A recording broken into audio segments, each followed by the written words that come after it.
Hello, very good morning, distinguished guests, colleagues, friends, and young people joining us across the regions and the world. Before we begin, let me ask simple question. When we talk about population, what comes in our minds? It's numbers, growth rates, demographic dividend, aging, or migration. So all are the statistics I'm talking about. But behind every statistic is a human being. This initiative,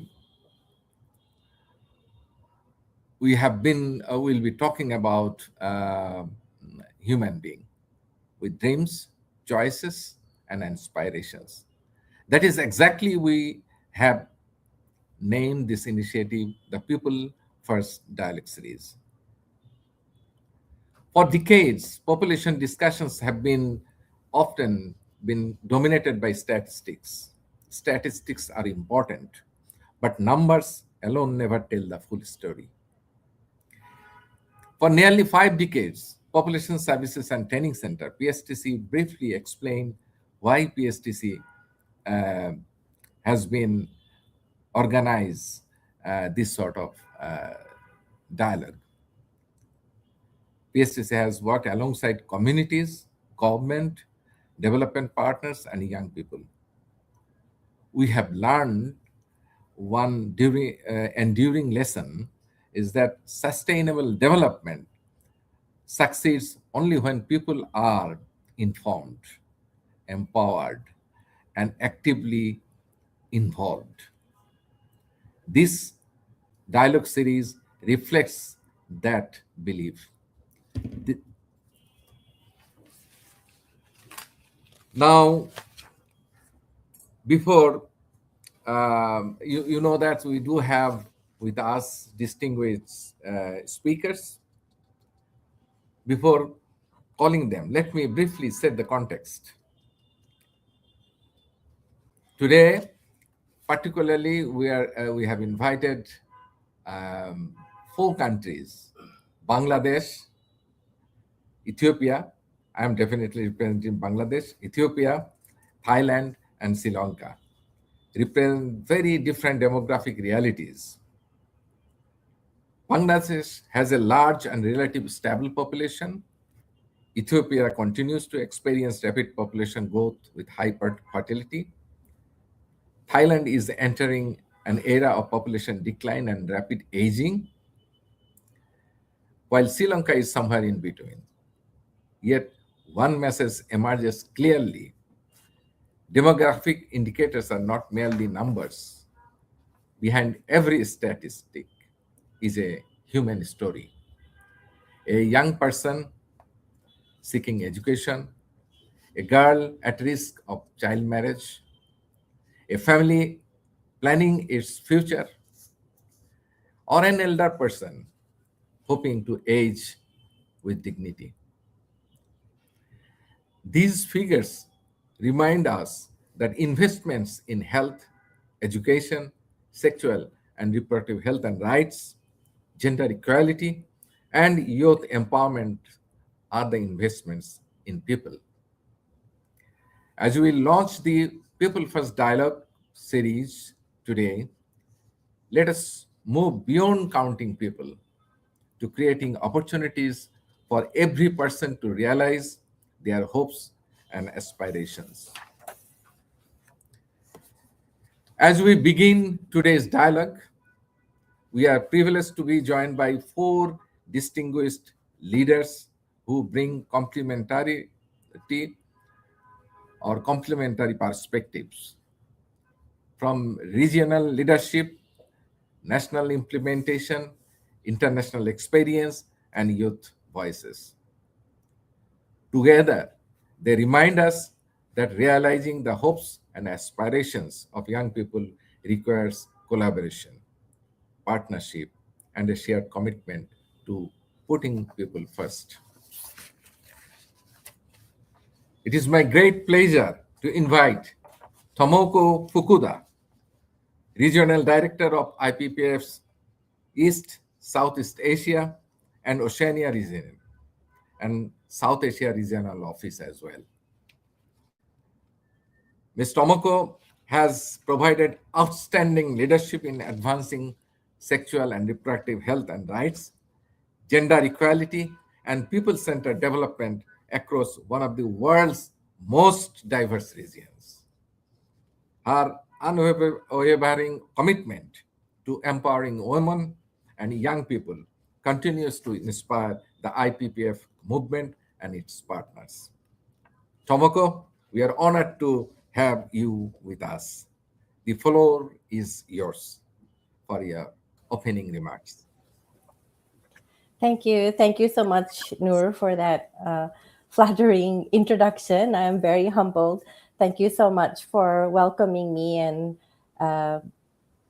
letting me be a part of your very important event today, commemorating World Population Day. And as I was thinking of what I should say at the beginning to kind of set the scene, you have set the scene, Noor, in terms of why young people is important. And I'd like to add one more thought on it, because when I heard that the theme this year was going to be around young people again, I was thinking, well, haven't we talked about young people before? You know, hasn't it been the theme of another World Population Day before? And I'm sure it has, because I remember some of the population reports being on young people before. And I think we need to realize that there never is going to be an end for us to talk about young people, because young people are changing very fast year on year. Even 5 years, young people are different.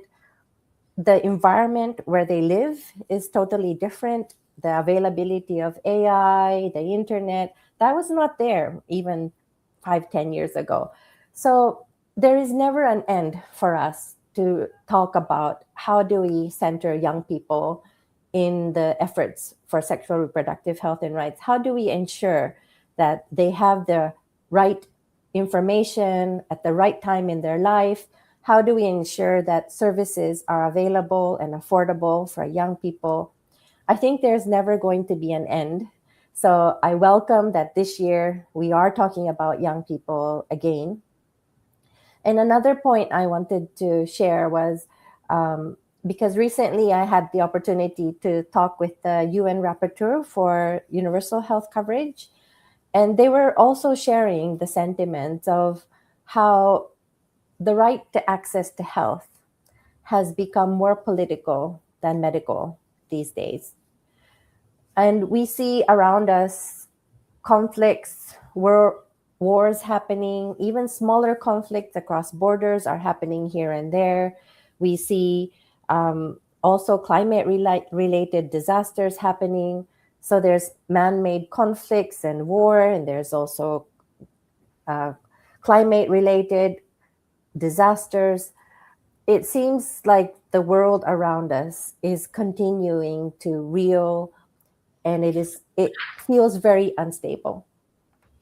And amidst all of this, where does the priorities of governments lie in protecting and maintaining the health of their people? I think we recognize that more often than not, the national budgets to health are declining. National budgets to support overseas development assistance is declining. And governments are prioritizing other things, like putting more money into defense or conflict. And the right to health is a basic human right. Yes, it yet is becoming more and more deprioritized. And then access to sexual reproductive health, because of the issues of sex and unplanned pregnancies and other things that might be called taboo in some religions or in some traditional cultures. In some countries, these matters have become politicized, and it becomes a matter of a point of discussion for elections, which it should not be. Health should be a basic human rights and something that is ensured not debated on, but something that should be available. And the discussion continues for young people as well. When do you teach about sexual health? When do you teach about pregnancy, how to prevent unplanned pregnancy? How do you teach or inform young people about the pleasures and of safeties and securities of how to protect their own health in their future? It should not be a debate, yet unfortunately it is. So the fact that we are again debate talking about young people, I think we should celebrate. We should always be keen to adapt and make ourselves agile, make ourselves relevant to the world that we are. And secondly, we should not be afraid to stand up for the rights of the young people to access to health and services. It is their basic human rights.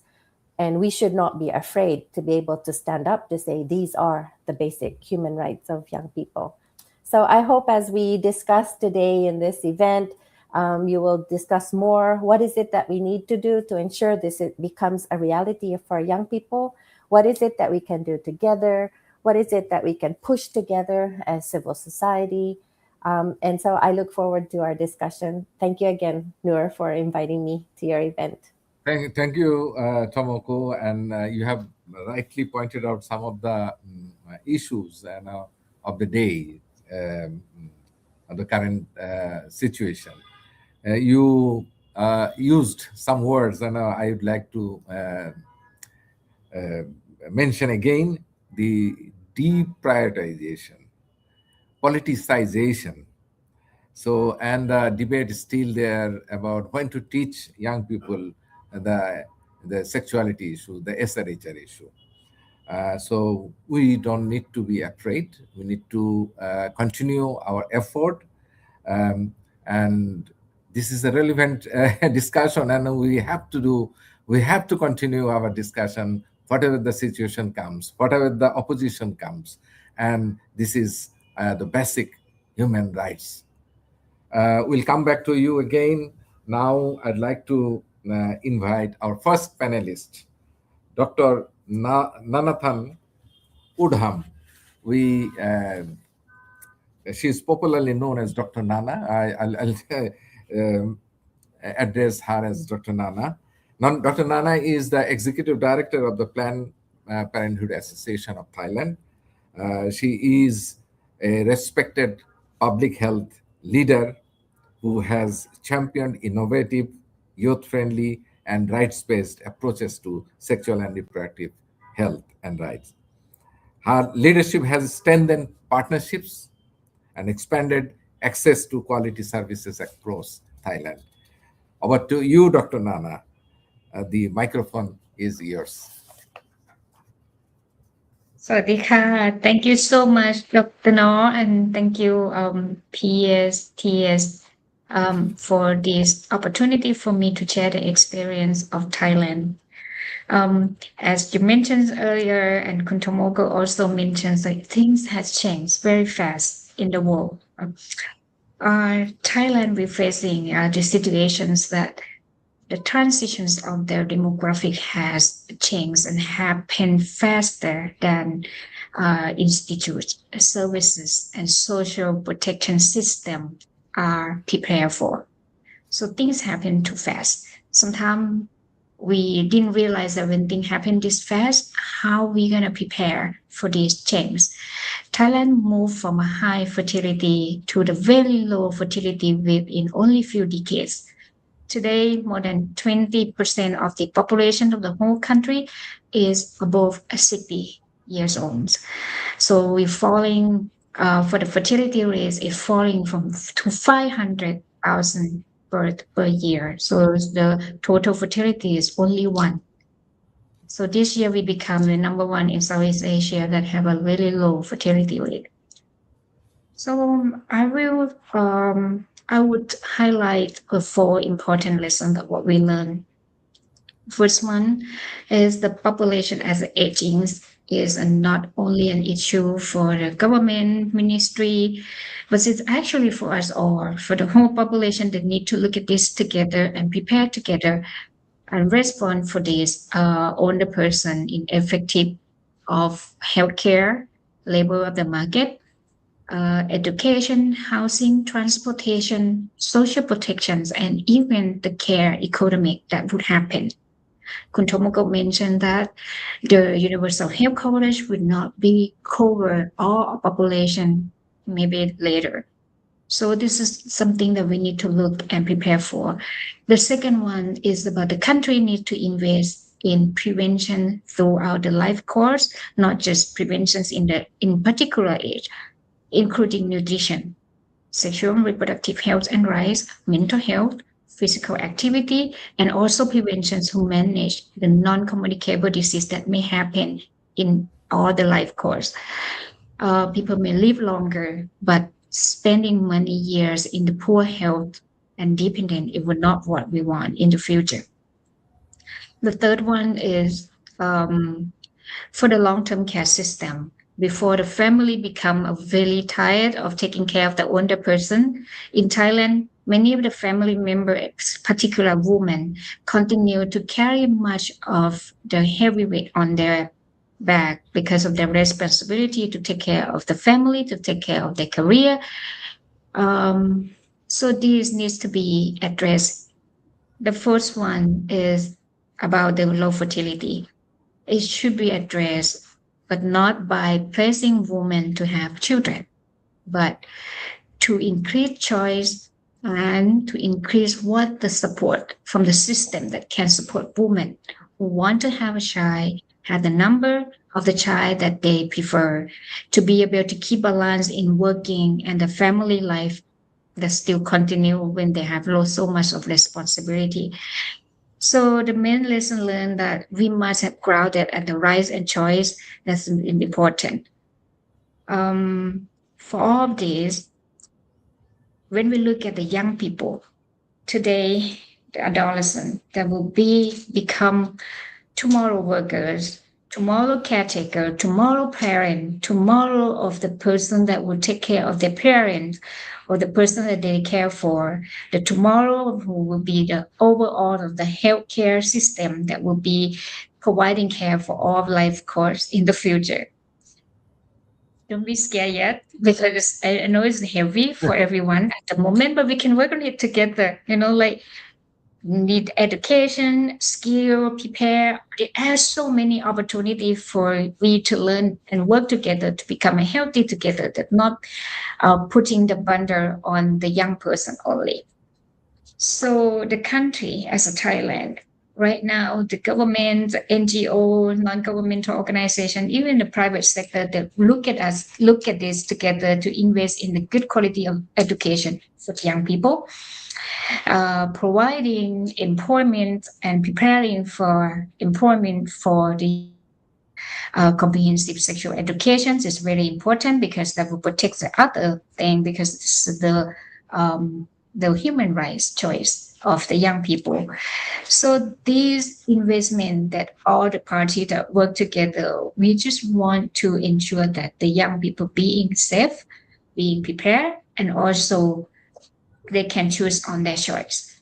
At the PPAT, we increase the sexual and reproductive health and rights for all course, especially for young person, older person, and also um, those who are facing the after reproductive age, to continue their healthy accessing to healthcare, especially sexual and reproductive health and rights.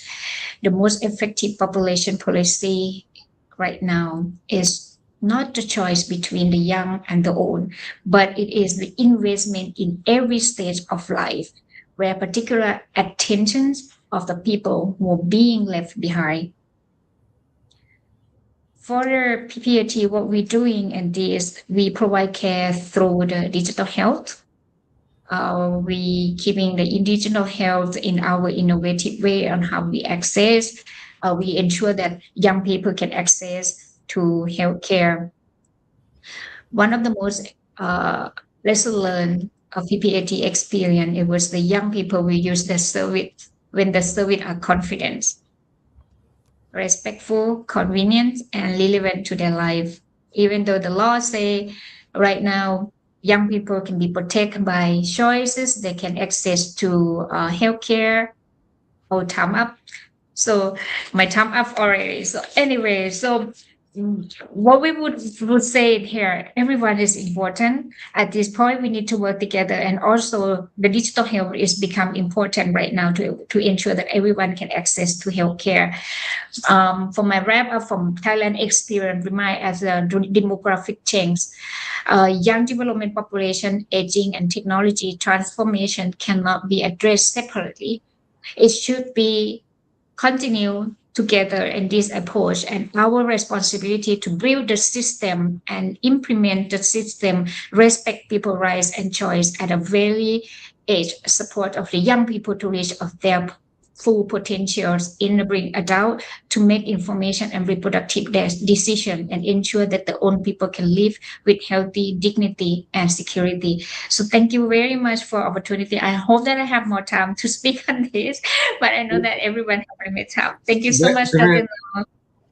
Yes, Dr. Nana, you'll be getting more time, you'll be coming back definitely. And what I'd like to mention, Dr. Nana underline what Tomoko started is that things happen too fast, in fact. And we started talking about the young people for long, even it is the discussion on the table.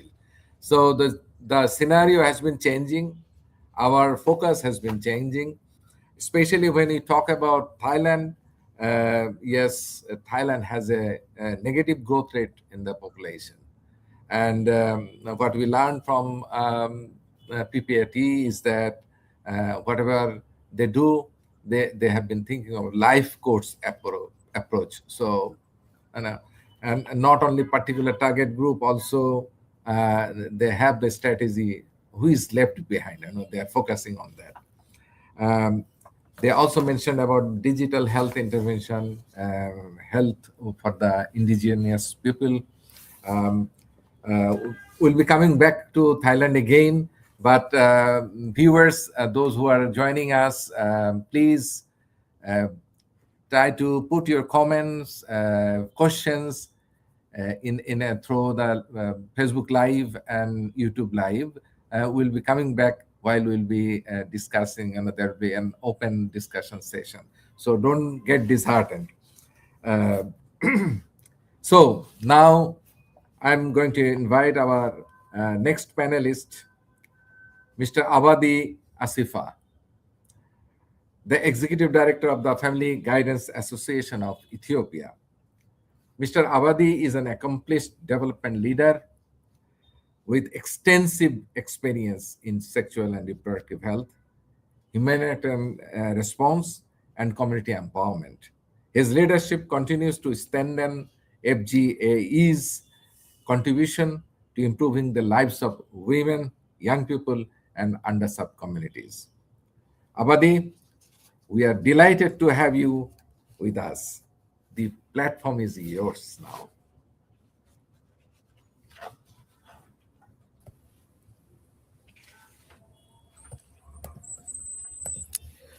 Thank you, PSTC, for inviting me for this important session. Dear Excellencies, distinguished guests, colleagues, young leaders, ladies and gentlemen, good morning, good afternoon, good evening.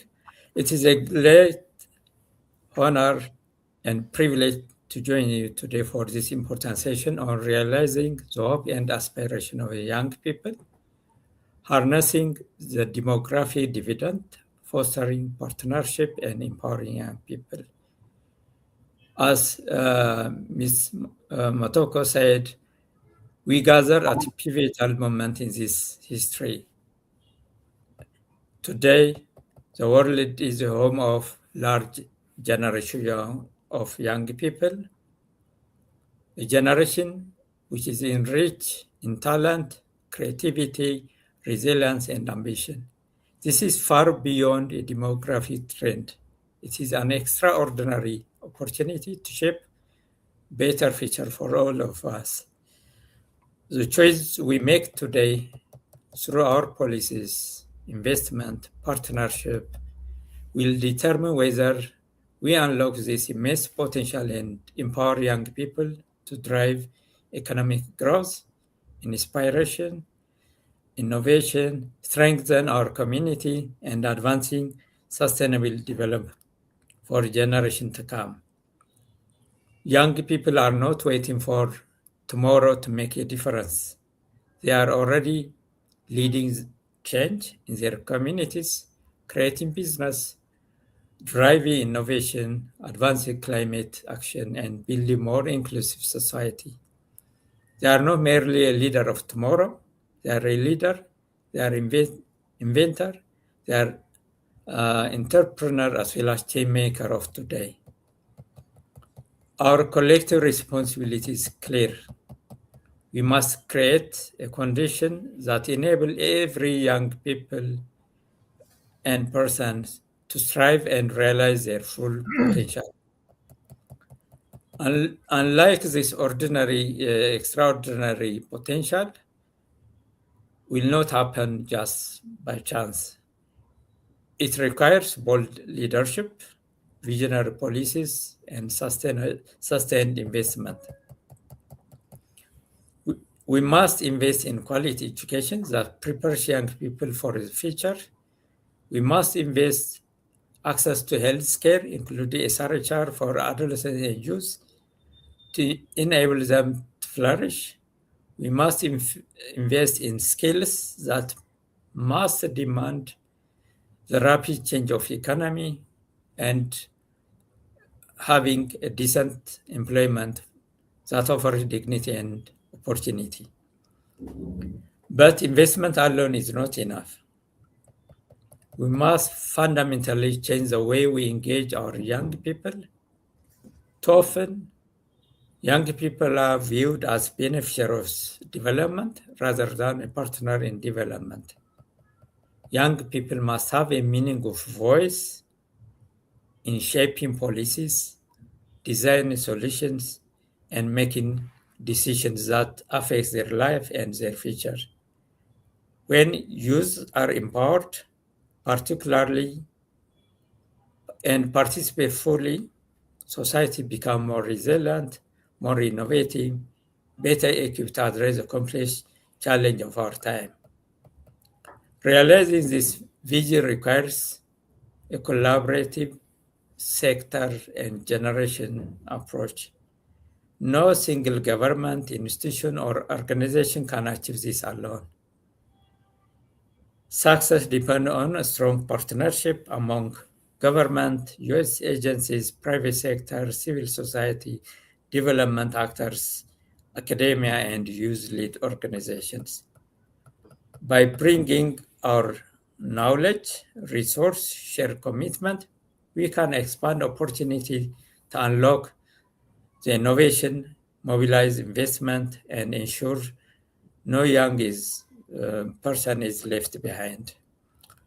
As we begin today's dialogue, let us reaffirm our shared commitment to placing young person at the very center of our program and sustainable development.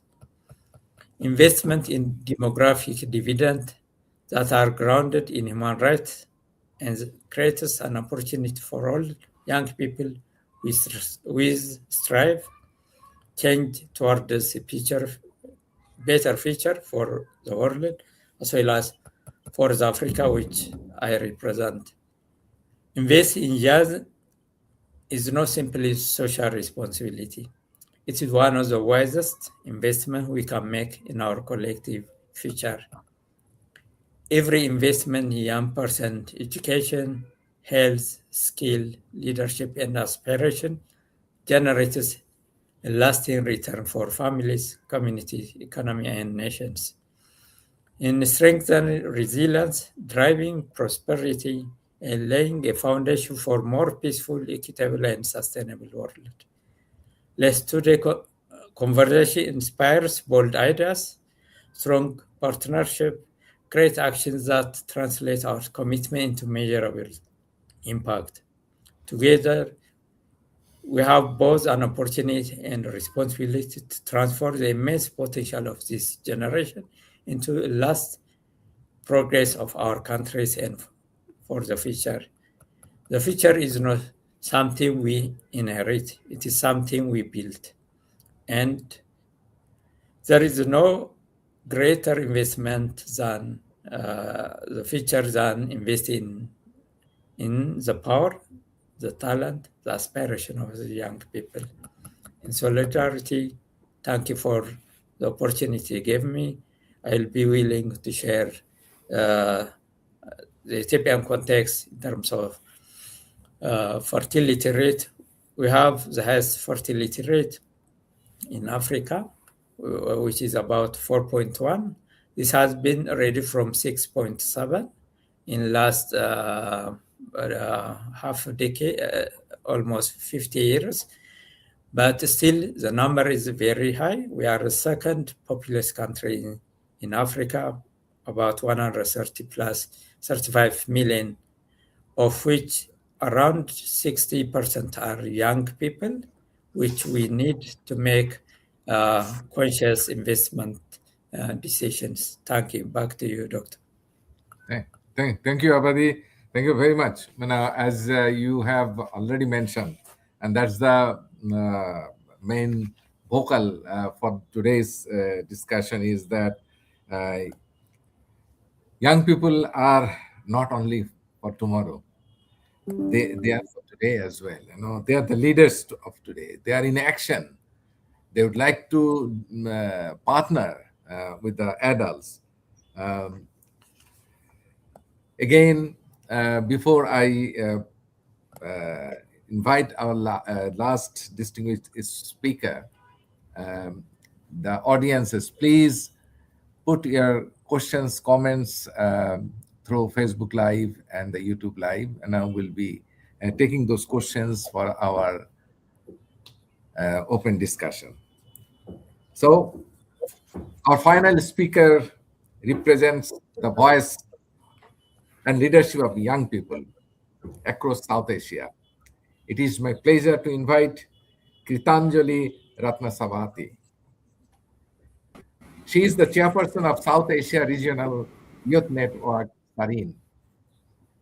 Kritanjali comes from Sri Lanka and is a passionate advocate for meaningful youth engagement, gender equality, and sexual and reproductive rights. She has been a strong voice in ensuring that young people are recognized not only as beneficiaries, but as partners and leaders in shaping a more inclusive future. Kritanjali, a very warm welcome. All others are now muted, giving you our ears to listen, your voice with dignity and respect. Over to you. Thank you, Dr. Noor. Thank you for that very lovely introduction.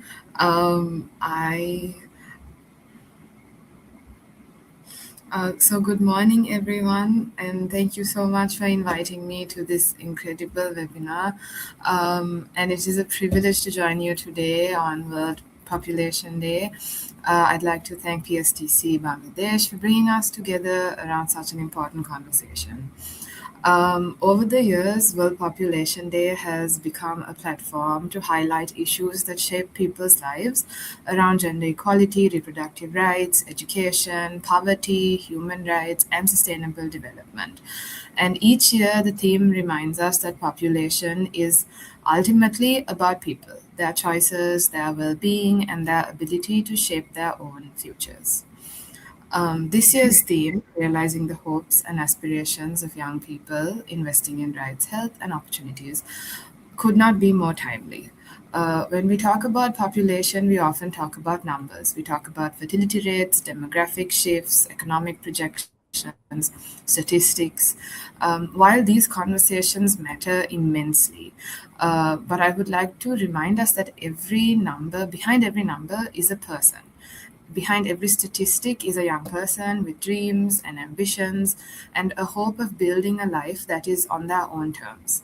And as a young person from South Asia, and as the chairperson of SARIN, I have had the privilege of meeting incredible young people from all over the region and from around the world. We come from different backgrounds, different languages, different cultures, but our hopes are remarkably similar.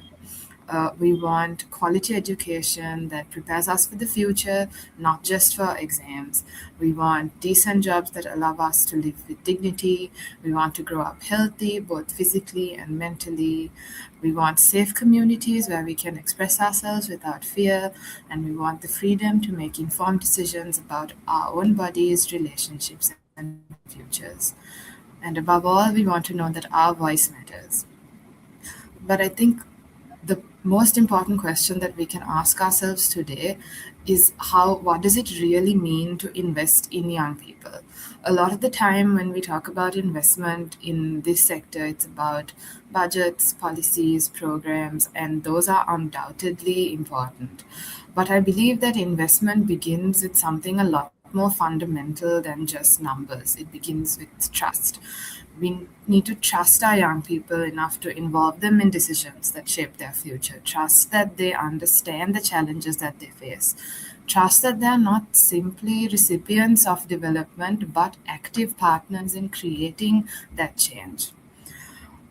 This year's World Population Day reminds us that realizing the hopes and aspirations of young people is not just about asking them to dream bigger.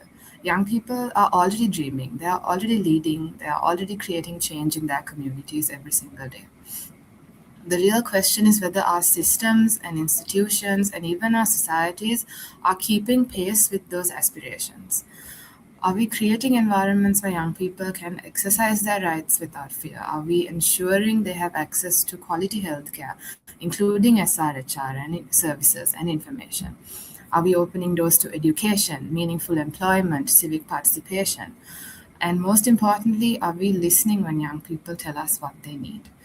Because while young people may represent a significant share of the world's population, they are not one big homogeneous group.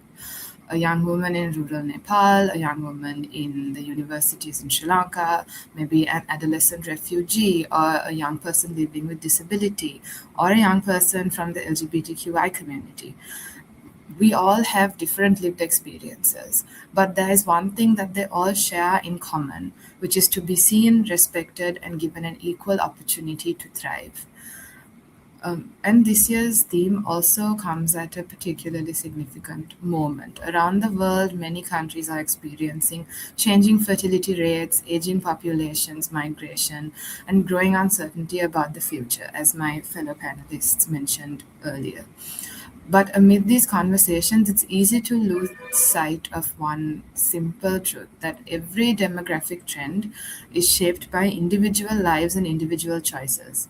Young people and anybody in general should not feel pressured by expectations about when to get married, when to have children, or what path their lives should take.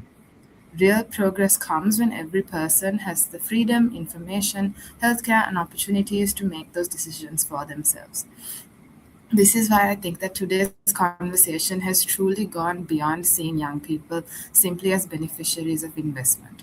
Instead, I think that the conversation that we are going to have today and throughout the rest of this webinar will explore what it looks like to be genuine partners with young people and to design policies with them rather than for them. To recognize lived experience as expertise and to understand that meaningful youth engagement is not symbolic participation, but shared decision making. I look forward to the rest of this webinar and to hear what our panelists are to add to their already the incredible speeches that they have already shared with us. And I hope that our discussion will encourage all of us to think not only about what young people need, but also about what becomes possible when we truly believe in their leadership. Thank you. Thank you, Kutanjali. And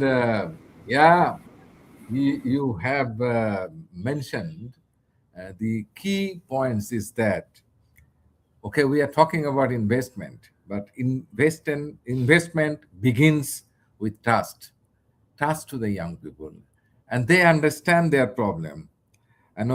and realizing the um, aspiration or whatever, it requires their engagement, and it should be um, for them, by them, with them. Uh, you also mentioned about the young people are not homogeneous group. Even in a single country, there is urban young people, rural young people. There are different gender orientation people like LGBTQI. They needs to be heard. They needs to be respected whenever the issue of young people comes. Um, Now the time has come for open discussion. Um, we now move to the interactive part of today's dialogue. We have participants joining us through Facebook, YouTube. I warmly invite everyone to post your questions, comments, or reflections in the chat. Please mention the panelist to whom your question is addressed, if applicable. Otherwise, I'll have the liberty to forward to our panelist, or I myself can take the question. While questions are coming, I have one question in my hand. It's Kaniz from Bangladesh. She commented like that digital health services for young people is now demand of the time, and she also thanked Nana for her wonderful presentation. Is there any other comment that we could share here? Otherwise, while questions are coming in, I shall begin with one question that I'd like to pose to all of our distinguished panelists. Everyone, please, the same questions I'll be asking and give your perspective.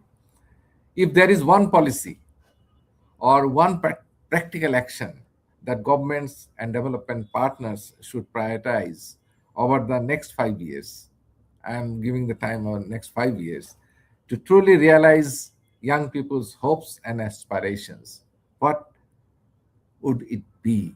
So I'll go the reverse order. I'll request first to Kitanjali to respond.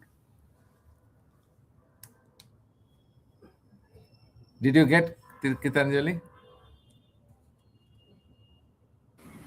Sorry, could you repeat the question? I did not. I If was there just. is one policy, one practical action that governments and development partners should prioritize over the next 5 years to truly realize young people's hopes and aspirations, what it would be? Thank you for the question, Dr. Noor. I think that if I was to choose one policy in a Sri Lankan perspective, it would be the policies that we have around CSC and comprehensive sexuality education. Because in Sri Lanka, while our health ministries, our health promotion bureaus, our family health bureau, while from the health aspect of CSC, our government institutions do push for CSC in schools. However, the education ministry and the education as a government entity tends to be a little bit wary about doing so. So there's, in terms of policy, it takes a long time for these things to change because government institutions don't see eye to eye. And I think that the CSC policy is for me one of the most important things that need to change. And I do see it truly changing in the next 5 years because of how much the health sector in Sri Lanka pushes for CSC to go into schools. And I do believe that the education system will at some point take it seriously and integrate it into our syllabuses from a very young age. So that would be my answer. Good, very good. Yes, CSE is the thing. And again, CSE for an out of school kids and as well as the in school kids are different. So how that would be delivered to the particular young people, that is a question, and we need to think about this very vividly. The same questions if I put to Abadi, in your context, what it could be. Thank you. Thank you, Dr. Noor, for bringing us this important session and for the question posed. For in our context, as I said, young population is major in terms of account. It goes to 60+%, meaning this is a huge working force. So the basic is to invest on quality education, make it be it primary, be it secondary, be it tertiary, as well as vocational related, and integrate minimum service package within the health, within the work element. Nowadays, we have a number of industrial parks, plantation areas. As you know, majority of the country is in rural settings, so the agricultural system has to be improved. So to engage young people into productive citizen, there has to be a minimum service package which integrates to the workforce framework, which the Minister of Labor and Social Affairs, as well as the Minister of Education, the Ministry of Health, they have to come up as a coordinated action to make young people have a safe space in terms of working, in terms of educating, in terms of creating an employment opportunity. Currently, we have high unemployment, high poverty rate, as well as due to those, there is high instability. So creating more economic advantage with alleviates some of the areas in terms of this initiative. So healthy, educated, and productive employment, creating young people is the main policy which every sector has to part and parcel of the initial policies which the population policy currently under review. So we are part and parcel of the review. Hopefully we manage to introduce some of the provisions. We already manage the minimum service package across the service outlet in terms of health, education, work, as well as in industry parks. We are also to integrate some of the provision in terms of finding user-friendly services within the framework of the work as well as the education system, be it in school, be it out school. Thank you. Thank you. Thank you. From your discussion, it came to us is that integrated service package. Your highlighted points. Yes, it is very much needed. Young people has been in every sector. When you talk about the government's policy level, which ministry will be the responsible ministry for working with the young people? And it came out that is all the ministries have some sort of responsibility to work on this issue. So if even the coordination among the ministries is needed, and the service package whatever we have been offering or planning to offer is that needs to be very integrated. You also mentioned about the youth friendly service. Yes, and whether we are keeping that in our mind is that the young people needs special timing for their services, and they go to school, they go to work, and when they come back maybe that would be the right time for their services. So whether we think about that, or like others, we are keeping our clinics open for 9 to 5. So these are the things we need to think while planning, because we often say one size doesn't fit all. So we need to think and design the intervention accordingly. Tailor-made service needed, tailor-made intervention needed for young people.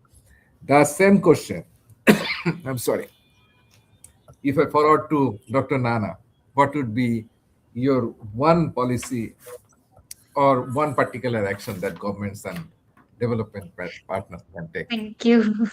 Thank you very much, Dr. Noor, for the question. This is a really important question. If I could ask for many policy, but if one policy, I would ask for an integrations approach policy that could include social protections that support people across their life cycle, lifelong learning, age-friendly employment, young person, older person, affordable childcare and elderly care, and also policy that recognize those who are taking care of people that were unpaid. They're taking care of family, but they're unpaid. And a lifelong SIHR for young person, people at after reproductive age, because reproductive and sexual reproductive and health is including in every life cycle, in every person. Doesn't matter who their gender is, doesn't matter what their choice is. But if they can have policy, the policy has provided service, then they can access. So for the one policy, I would think that the integrations and comprehensive policy that include everything together, that people can access to healthcare information and services. That would be my ask, my request. Thank you. Well, thank you very much. The very important point, whenever it was asked in general people that what should be the right time for providing, the SRHS services, often they used to tell that it's okay, married girls or women. So life course approach you have underlined, and we used to tell in our differentiation is that SRHR, it begins at home, home, and it ends at home. So it's a life course approach you need to think about. In every stage of life is SRH um, or R, we have to think about. Before we call Tomoko again to the stage, I see there is a comment from Anita Sharif Chaudhary, Senior Program Lead PSTC. She talked about Bangladesh, that gender-based violence remains a growing concern and is a major barrier to young people, especially girls' empowerment, as well as their access to SRHR services. Um, so she also put questions to our panelists, is that in your view, what are the most urgent actions that government, development partners, and civil society should take to integrate GBV intervention and response into SRHR programming and accelerate progress towards sustainable development? It's a long question, but before I put it to Tomoko, can I go back to last question, which was commonly asked? Everybody responded. If I take the question to you, um, what is the one policy or one practical action that governments and development partners should take or prioritize in the next 5 years for to realize young people's hopes and aspiration? What would be your suggestion? Yeah, thank you, Noor. And it was interesting to hear all of your responses. And I think I will echo everyone. The policies that governments have around comprehensive sexuality education, whatever they call it. And it is important to ensure that it is there in the national guidelines. But I wanted to also share that in Japan, sometimes influencing the national policy is too far away. It takes a lot of effort. So what we are doing recently is to work with local governments. It depends from country to country on how centralized your education systems are. But for example, the city that I live in now, it's a small town, but they have their own education mission. So there's a My town's name is Hayama Town. So it says Hayama Town Education Mission. So they have a vision and a mission for their education in their town. And in it, they talk about LGBTQI. In it, they talk about comprehensive sexuality education. So it is there in the elementary school and the public junior high in my town, but this is only local. If you go to the national guideline, it is not there. And when I was talking with other colleagues, other civil society colleagues, they were surprised to hear that my town actually had it in their policy, and they had a local midwifery association come to talk with junior high children, and I visited the junior high, and they had an all gender toilet in the junior high, which is very rare in Japan. So recently, we've been trying to do it a two-pronged approach. We continue the advocacy to the national government, and next year there is a revision of the national curricula. So we are aiming for next year. The civil society, feminist groups, everyone is coming together, and they are doing a lot of advocacy towards the national guidelines. But we know it's also a long shot. So we are trying to find towns like the town that I live in now who are supportive and trying to make changes on the ground. So small wins at the grassroots level can then influence what will happen at the national level. So I think, depending on countries, I think we all agreed that the policies around comprehensive sexuality education needs to be prioritized. I think there are different ways that we can approach depending on how your government and how your country is set up. You can find the push points and maybe some easy wins in the country. So just wanted to share that. No, that's a great experience we have learned. Definitely, yeah. At the policy level, when we need to think about, that's the central government, approve the policy, but you start from the local government, and which in Bangladesh we also do.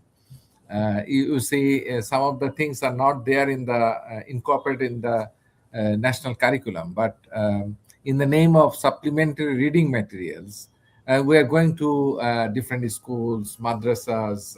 Madrasa mean that it's a religious education stream, and the local teachers first was trained, and it does work. The research also shows that it does work. But the thing is that when they were asked, when this special supplementary reading materials should be, delivered, or sessions should be taken, and the school management committee tries to put this session during lunch or after the class hour. This is also not, friendly. So I'm going to conclude in a few minutes, but before that, two more questions. I'd like to give it to Dr. Nana. Anita was asking that, in your view, how GBV issue could be integrated with SRHR. Nana. Yeah, Dr. Now, could you please? I lost you. I lost the actual question. She mentioned please that is, she repeat was asking the view of the panelists, is that how the GBV, gender-based violence issue, could be integrated with the SRHR services we have been providing. Thank you very much for that question. So it's very, very important, because when the GBV actually is in every service provider need to be trained on the GBV and how to treat the case. At PPAT, we are the frontline services. When the case come to us, we train our healthcare provider, doctor, nurses, and the assistant in the clinic.